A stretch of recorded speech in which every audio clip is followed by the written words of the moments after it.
Dear Lobster Daddy, why won't you come back to me? I love you so much. I've done everything you wanted. I cleaned my room. I followed all your rules. Or did I? My dysfunctional love life aside, we need to talk about Jordan Peterson. Now, if you don't know who this is, then once again, do you live under a rock? Are you that much of a boomer? Do your grandkids still call you? He's a Canadian psychology professor and clinical psychologist who wrote this book, 12 Rules for Life. And yes, I did buy it. Yes, I used to be a Peterson fan, a Petersonian, a Petersonite. And this is basically a book full of 12 self-help rules to whip the neckbeards back in shape and basically try to make the world a better place.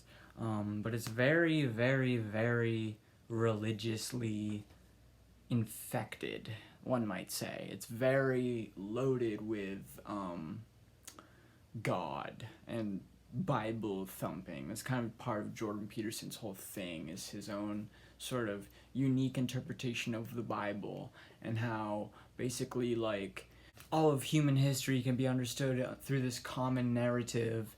And that's why he rants against postmodernism, or so he calls it all the time, because he has his one Petersonian narrative, and actual postmodernism is literally about the fact that we can't construct a solid singular narrative to understand history.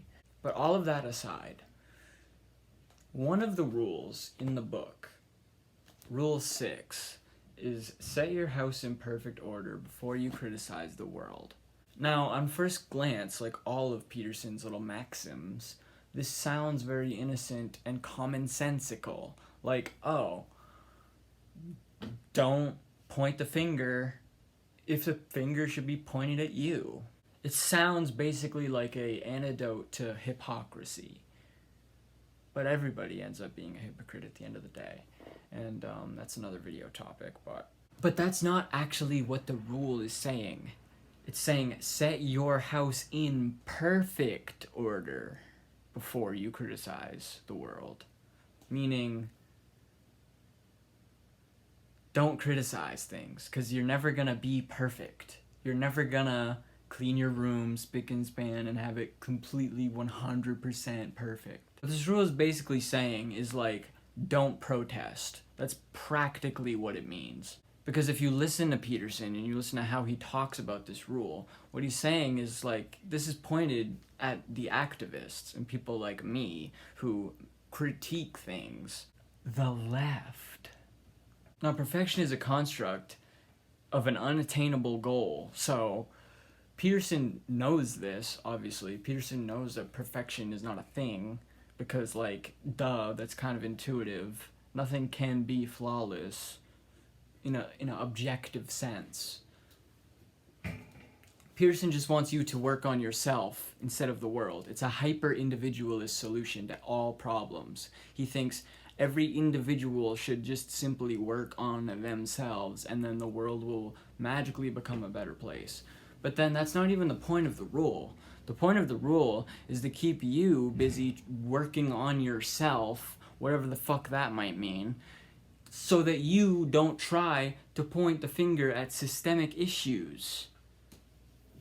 And systemic issues exist. Our systems are flawed. Our problems are systemic. Things are connected. We are not atomized little individuals floating around in a void, in a vacuum, like people like Peterson want you to believe. In this way, it's kind of neoliberal. My favorite word for everything I disagree with. But I don't want to just lambaste our lobster daddy. I want to improve the rule. So let's go back to our previous reading of it. Criticize yourself before you criticize the world. Because let's be honest, perfection doesn't exist, and everybody deserves a little bit of fucking criticism from time to time. And yeah, you're gonna look like a hypocrite if you have all these shining progressive politics, yet you are a asshole in your personal life. Trust me, I know I've made that mistake before.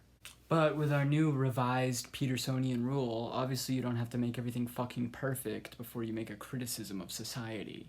We should all really be making criticisms of society. I think, personally, in my opinion, that is a sign of self-improvement, is the ability to criticize the culture and the society you live in. Because honestly, that's part of fucking free thinking. Like, if you listen to this, if you live by these rules to a literal T, then you're never gonna be able to fucking say anything about a system, politically, anything. You'll just be entirely individually motivated and self-interested. And I think a society that looks like that is a society that looks like a lack of empathy, essentially.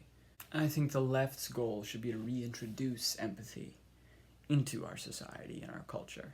And yes, we need to criticize ourselves as well. We're really good at making these systemic critiques, but I think we should just take a page out of this book, you know, change a couple of the wording around, and then follow that rule. Criticize yourself, then go ahead and fucking criticize the hell out of the world. Lobster Daddy critiqued. I'm planning on making more Peterson videos soon, where I might explain how I got even to become a fan of his, and a little bit of how anyone does, in this humble postmodern neo-Marxist's opinion.